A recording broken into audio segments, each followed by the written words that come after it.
بكم. اليوم جمعية النور للتربية والتعليم بوسلان تنظم حدث رياضي لفائدة المنخرطين بالجمعية ضد فريق بمدرسة عمر الخيام لتنشئة ناشئة على ثقافة ممارسة الرياضة وخاصة كرة القدم، ومن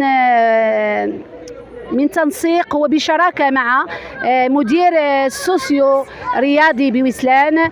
كنشكروه من هذا المنبر هذا اللي وافق لنا اننا نلعبوا عندهم هذه المباراه هذه، ونشكروا المدرب عبد الرحيم، نشكروا بحضور المديره مركز الاستقبال، نشكروا الاطر الاداريه والتربويه لمدرسه عمر الخيام، نشكروا اطر جمعيه النور الساهرين على تنظيم هذه المقابله هذه بمناسبه عيد الام، لانه عيد الام المراه هي نواه المجتمع، هي اللي ربت لنا هذه الاجيال، هي الساهره على تربيه الاجيال وهي نواه المجتمع.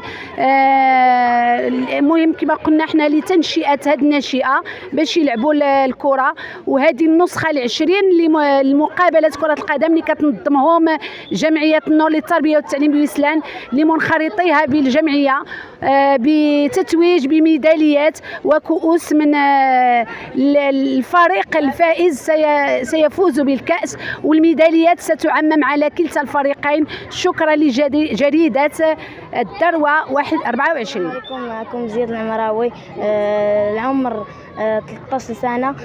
أنا اليوم جيت فرحان في هذه المقابلة اللي غنلعبوا، و كنبغي نشكر المدير ديال السوسيو واستاذ ابراهيم وجمعيه النور والمدير ديال جمعيه النور ورئيسه جمعيه النور وجميع الاصدقاء، وكنشكروا الاطر على داكشي كيسهروا عليه. وشكرا.